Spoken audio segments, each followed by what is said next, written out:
G'day, folks. I'm Mickey, and welcome to another installment of Who You Are, the show with hot questions and even hotter wings. No, sorry, that's Hot Ones. This is the show where we introduce you to local hitters in the music industry and delve into their interesting facets of life and their careers. Today, our guest is Mr. Fin Wagner. How are you, man? I'm very well, Mickey. It's a pleasure to be here. Oh, it's a pleasure to have you, man. It's a pleasure to have you. Such a beautiful smile. Yeah,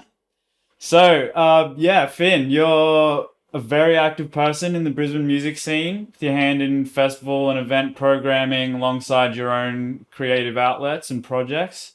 Before we dive into all of that stuff, could you tell us a bit about what brought you here, like your beginnings in the musical field?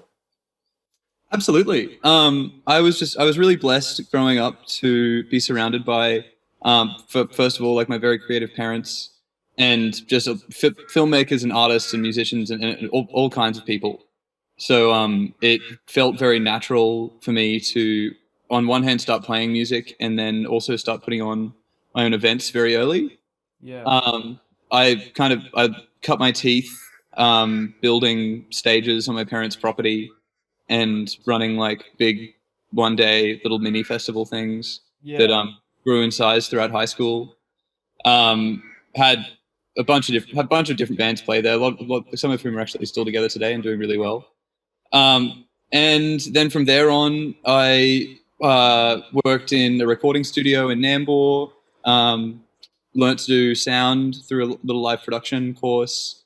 Then graduated and moved to Brisbane, where I started working with Vast Yonder very quickly, Very cool. uh, and kind of worked my way up the ranks at Jungle Love now at Yonder Festival, as well as a whole myriad of festivals such as the Brisbane Street Art Festival and the Virtual Reality Film Festival.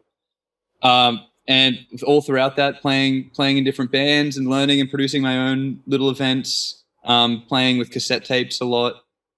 And now, I've just wrapped up being as one of the lead programmers of Yonder Festival, and we're putting that on next week. And then after that, I've got a few little fun creative things coming out, which I'm really looking forward to. Oh, that's very cool, man. So you started early, you were straight into it.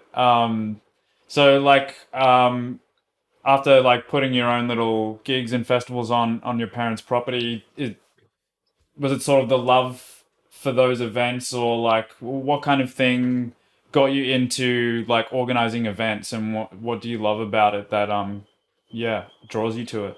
Well, I think that I just discovered this feeling, and it's a really hard feeling to describe. But anyone who's ever put on an event and seen a lot of people having fun, it's something that you're kind of responsible for. Probably knows what I'm talking about. It's a very very warm, like beautiful feeling of like love and also like pride. And I just discovered that and got a little bit addicted to it.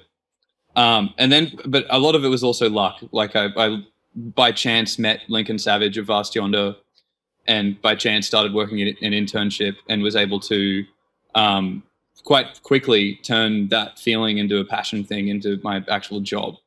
Yeah. Just chasing that feeling and enjoying working with different people and artists has always been like the thing that really pushed me. Alongside, I've always been very, very passionate about trying to give opportunities to emerging and like under 18 bands as well. That was something that really motivated me in the beginning. Because Yeah. I grew up on the Sunshine Coast where there's not a lot of like music opportunities, especially specifically where I was, which is north in a little town called Karoi.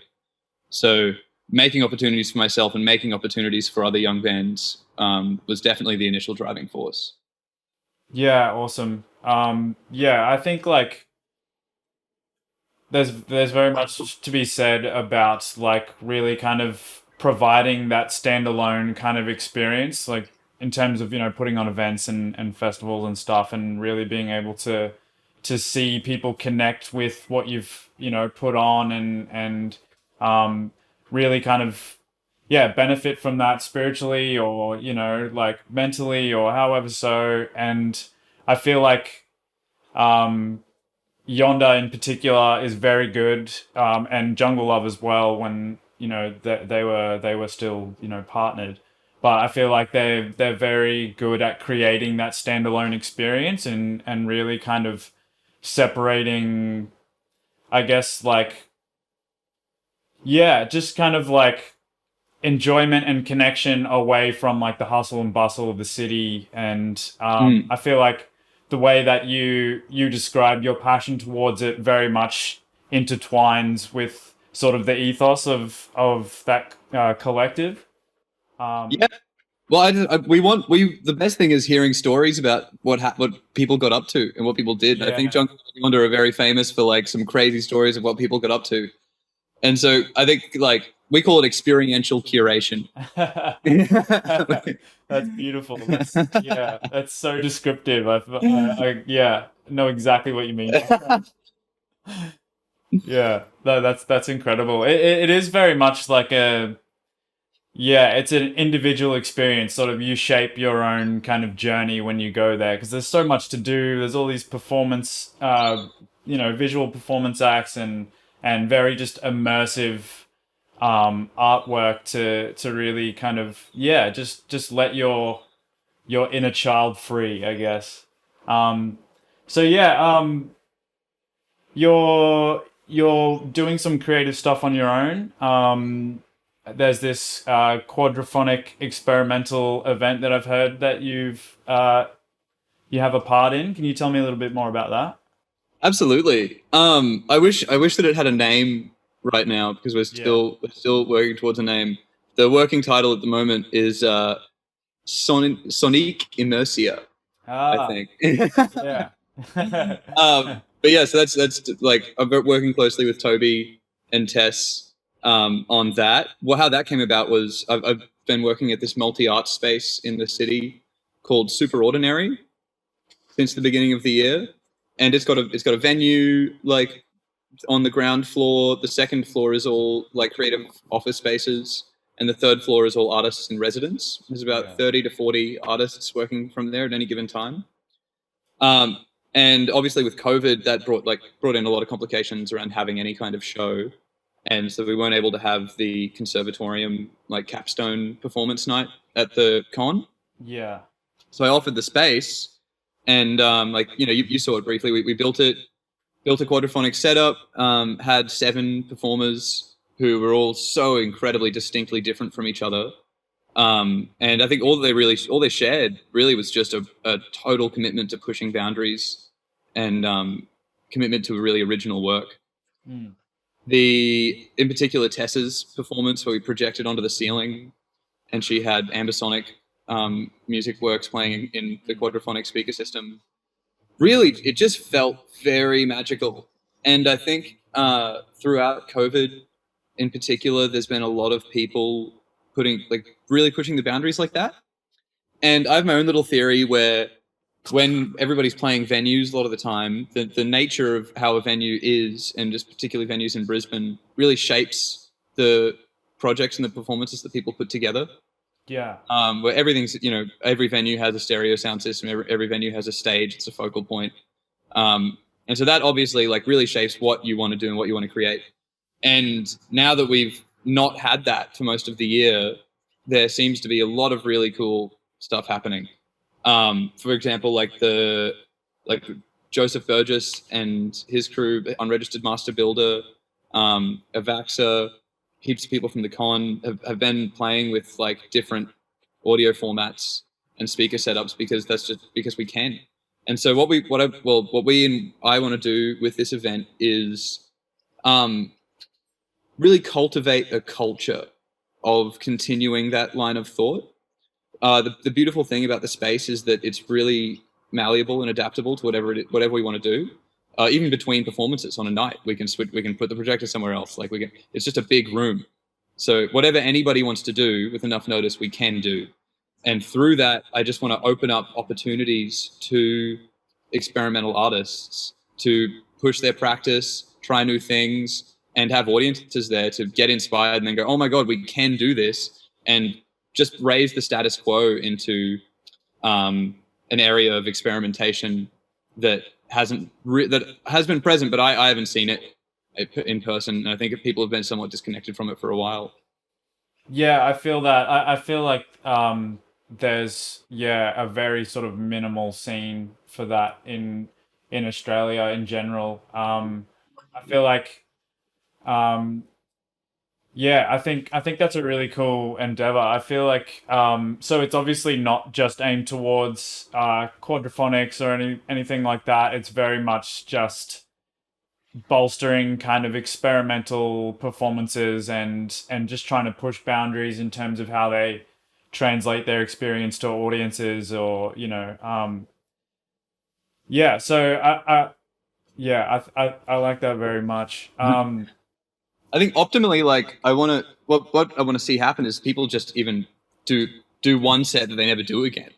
Yeah, true. As just to like see how this goes and just create a breeding ground. What another thing is that like at the con, particularly, we learn all of this incredible complex stuff like Ambisonics and Touch Designer, and to get your like creative career to a point where that's really relevant in the current climate is really difficult.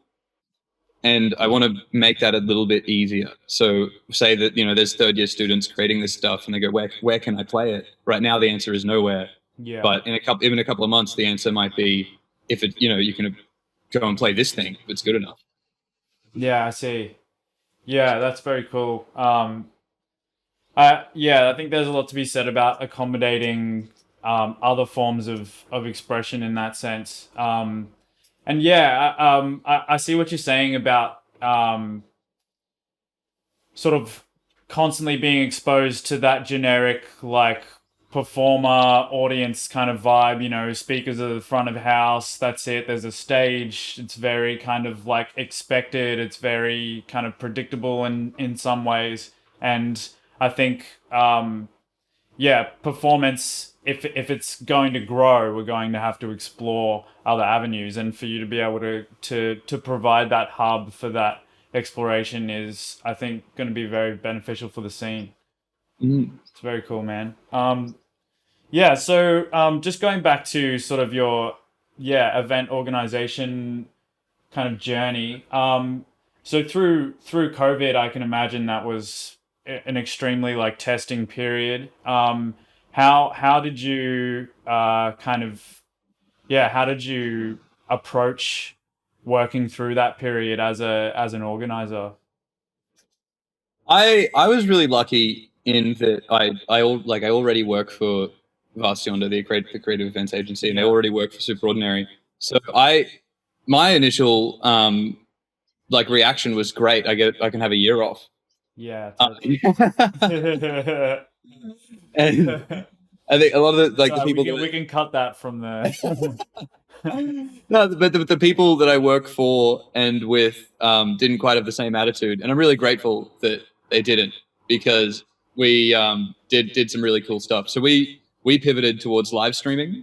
Yeah. Largely from Superordinary. Yeah. We that was with Super Late, wasn't it? Yeah. Yeah. So we developed and have been producing a late show called Super Late. That's just it's a variety show. And when I talk about the space being really adaptable and malleable, that's where we've kind of developed that.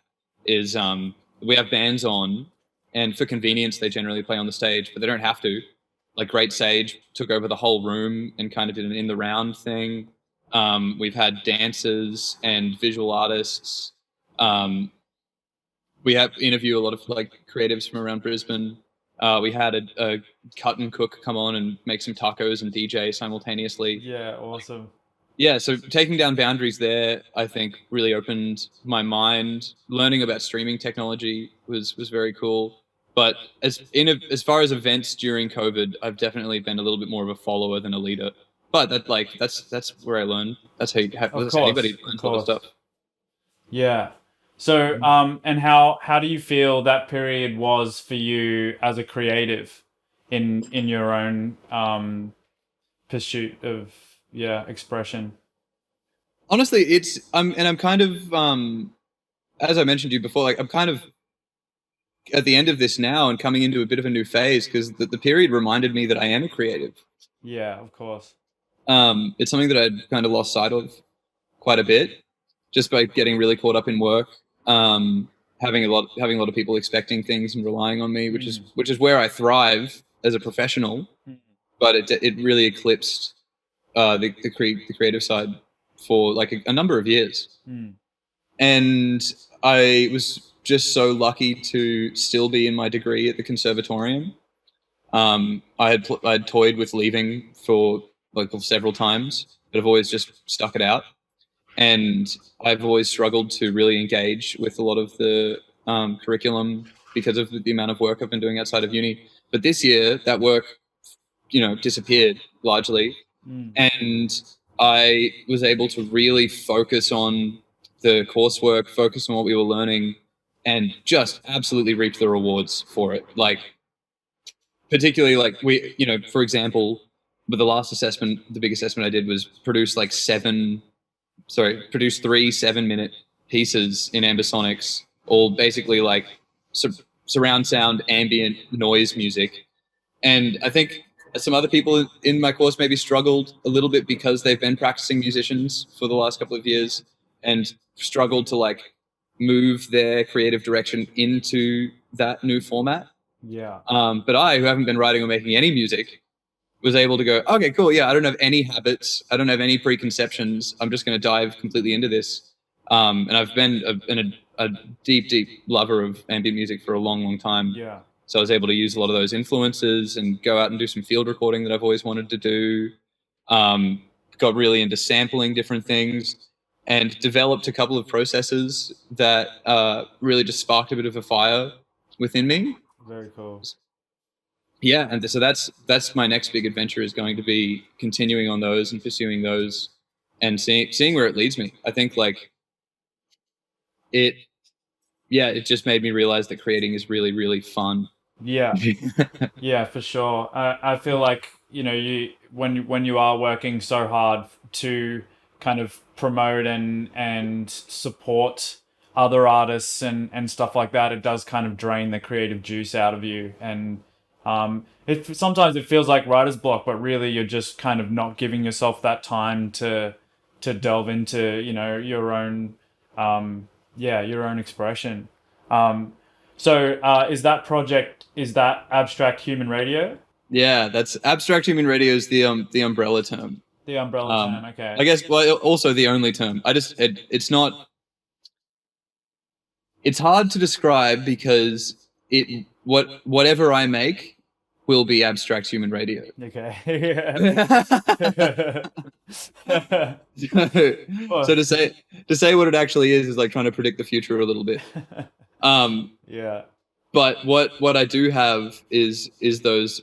I've got a couple of pieces, but a couple of pieces, like lots that are good that were a learning experience, and now a couple that I really love and have continued to develop that I am hoping to soon release in binaural, so that people don't need ambisonic technology to listen to.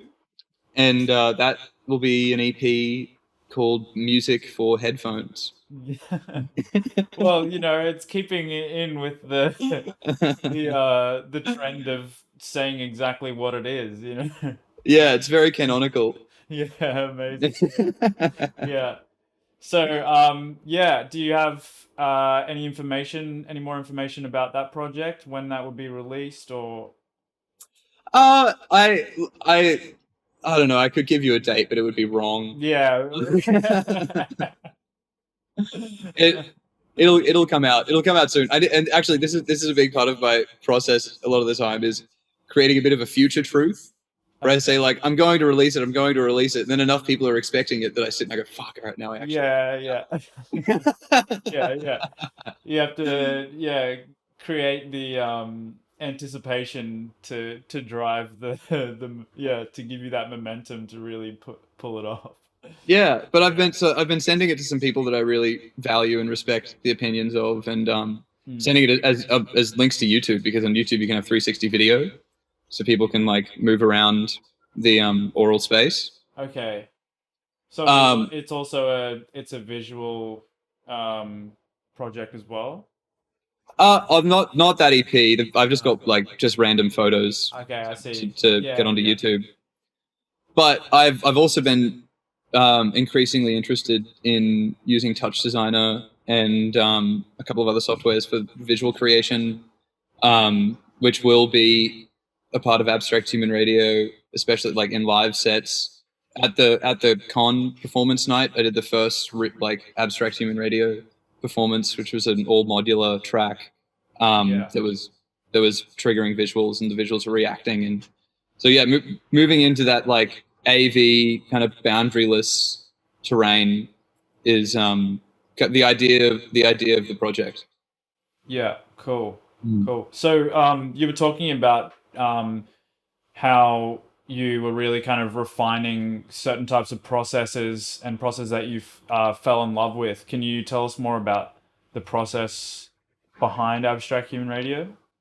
Yeah. Oh, absolutely. I guess like specifically, quite a couple of different workflows that I just found that I became very fluid with.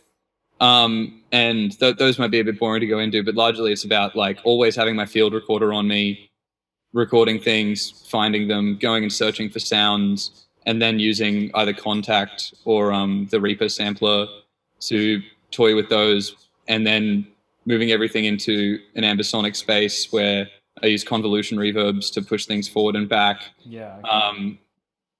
Design different spaces, spin things around. I've got really into modular synthesis, largely with VCV Rack, and integrating a couple of different hardware synths outside of that. And then also relying on just classic like guitar and drums stuff that's kind of my bread and butter. Yeah, cool. And fitting those in there. But as far as more of a conceptual angle, the process is really just trying to create, like with any music, trying to create and translate human feelings into frequencies, and whether those frequencies consist of sound or whether they're visual frequencies. I think they're using frequency in a very broad term, where like a rhythm is a combination of frequencies, and that's kind of where the radio word comes from a little bit. And trying to do that without any big kind of like preconception roadblocks. Yeah. And I think it'll make sense when the EP kind of comes out. Like one of the songs starts off where it's just 3 minutes of a rainforest soundscape that I built out of heaps of different samples. So like nothing from an actual rainforest. Yeah. Like frying egg in my shower, and a recording of a wheelie bin that I turned into thunder, and all of this different stuff and then to test it out, I sent it to a bunch of people to say like, hey, guess where I recorded this? Yeah. Everyone's like, oh, was it this rainforest? Was it then? Was it blah, blah, blah? I go, no, it was eggs. And so... Got ya. Got ya. Amazing. So yeah, conceptually, that coupled with, I went on this whole weird thing and read, like during COVID, read a bunch of like canonical Zen texts and like Taoist texts, and they all deal with things like the eternal moment, and a lot of mindfulness, and the reduction of the self, and dualism. And so I think in very abstract ways that no one will probably ever see unless I talk about them, those have really been informing my practice as well, and especially did this year. I can see the connection there in terms of you really breaking down like the human psyche and like through the trying representation of emotion through frequency and stuff like that, and really kind of just making your own collage of emotion there. So with that, I'm guessing you're sort of exploring that in terms like sort of in relativity to your own interpretation of how those emotions would sound. Sort of going back to how you were saying that you didn't want like a preconceived sort of roadblock to get in your way. So I'm assuming that you're really kind of spending the time to identify how these frequencies are making you feel and how you can really convey that through your own work. Yeah, definitely. And so like largely like laying something down and going, oh wow, that's doing this to me, Yeah, and then playing exactly. it to someone, and then that's doing that to somebody. It's maybe that's very hypnotic. So like I'll chase that rabbit Right. hole down, or thinking about stuff like how people feel mind mist and foggy, and kind of translating that and then pulling that through into something that ends up becoming like feeling very peaceful, which those are just almost tropes that everybody does, but I guess that's just what's been guiding it so far. Yeah, very cool. Very cool. Yeah. I think it's interesting, like with music, in the way that it's very much a representation of emotion and connection of emotions and feelings and stuff like that.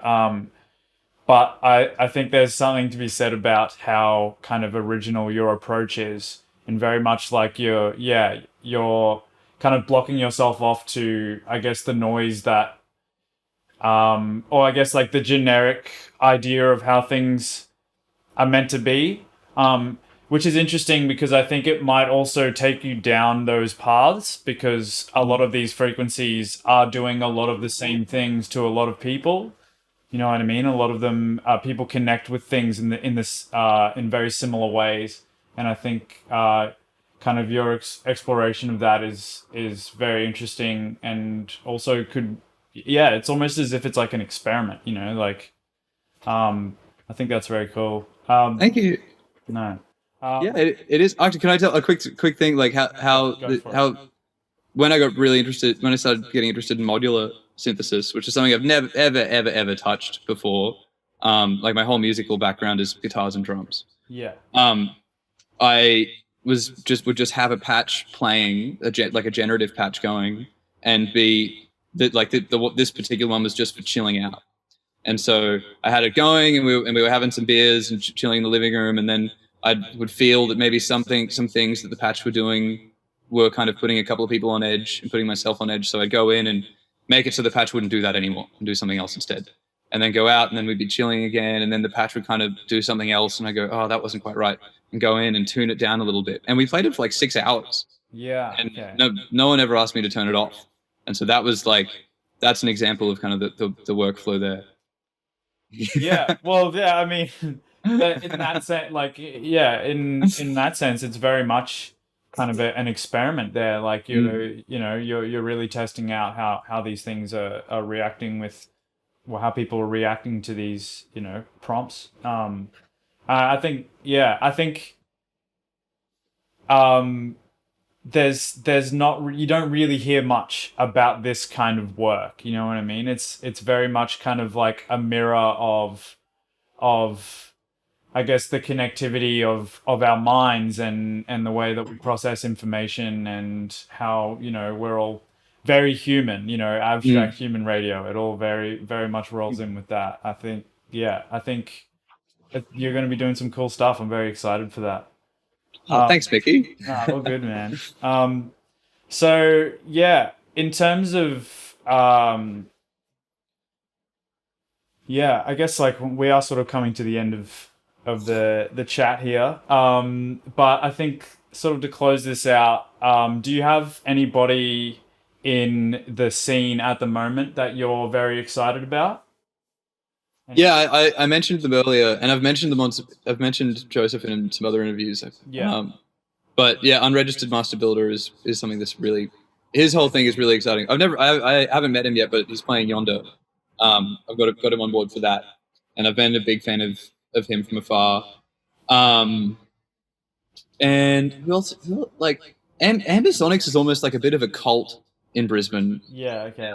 Like I was doing sound for a show the other day, and this camera guy whose name is Theon, I got chatting to him, and we were kind of like blah blah blah, and then he was like, oh, I've done some work in Ambisonics, and I was like, oh, Yeah. really? And he was like, you know Ambisonics? I was like, yeah. It was like, oh my god, we both do. Yeah. Right. Okay. And so he sent me some of the stuff he's been working on, and I've really been enjoying that. Not that that's not really released anywhere though. And coming out of the con, like Lou Jansen, not in Ambisonics, but what he's been developing some like Max patches, really inspired by Finez, Okay. and kind of emulating some of Finez's guitar work with those Max patches, and that's sounding really really cool. I'm a big fan Yeah. of what I Lou's think doing. I caught some of that at the show. Mm. Was that they played at the show you put on at Super Ordinary, right? Yeah, yeah. Yeah, I think I did catch some of that. I was very moved by that actually. And I think that gig that you put on was probably my first real experience with an experimental event. Like I have sort of, heard artists perform more so in like a setting where it's very much like in the background. It's not like a focal point of the night. That was sort of the first experience that I had where it was all very much shaped around this kind of music, and you're there to really be immersed in these projects. So yeah, I think the fact that I don't know, like I've been a lover of music for a long time and have never experienced that part of the scene kind of indicates that it's still very kind of fresh and yeah, it's very cultist as you described. But yeah, so I'm sort of yeah, I'm getting that you guys you're very much sort of cross inspiring each other and very much sharing a lot of your works with each other in this experimental scene. Within the con, yeah, I know that there is a really big, great experimental scene in Brisbane, and I have like I guess this I've become interested in it during COVID, and now that shows are happening again, I can't wait to engage with it because I'm not Yeah. I wouldn't go around saying that I'm actually a part of it in any way, shape, or form. But once we start getting these gigs going, then hopefully they'll have me. But like, if anybody wants to know what's happening, just tune into Rusted Satellites on 4ZZZ, because that's like they play so much great experimental Brisbane music. There's some cool labels like Roustat, um, John's show labels always putting on some cool stuff. Yeah, this is like I'm almost in your position, man. I'm Yeah. ready to get out there and see some stuff and get really inspired. Yeah. Well, I mean, a lot of the sort of kind of parts of the scene that you're talking about is stuff that I've just not heard of. So this is, yeah, I think this would be very informative for a lot of people. Not saying that I'm, incredibly knowledgeable in the scene, but like, I feel like it, yeah, it's it's sort of like if you know, then you know kind of thing. Mm. And yeah, so And also, if you're willing to sit in the crowd and watch a guy bite some glass with contact mics in it for 40 minutes, it's there's a degree of like you have to be interested as well. yeah, of Like, course, no, of course. I was at that show and a lot of people left. Yeah. Yeah, no, I can imagine that. I guess it's all sort of based around what you're willing to, I guess, in some sense tolerate what you're experiencing. Yeah. Yeah, but there's some masochist out there. Yeah, that too. But also, like, I feel like, sometimes you really actually have to kind of push yourself to to let something connect with you. You know what I mean? Like sometimes you really need to just kind of sit through some stuff that you're not really sure about, and all of a sudden, you're an immense lover of experimental glass chewing noise music. Yeah. For me, that all happened to Dark Mofo the last couple of years. That's I been see. annual go down there and go, oh, that people do that. That's Yeah. really cool. Yeah. Now there's a bunch of people trying to bring that up to Brisbane, and then it's happening. I think we're just joining on the bandwagon. Yeah, cool. Very cool. All right, so in sort of like a novelty closing fashion, can you give us like an artist that would be a dream for you to collaborate with, dead or alive?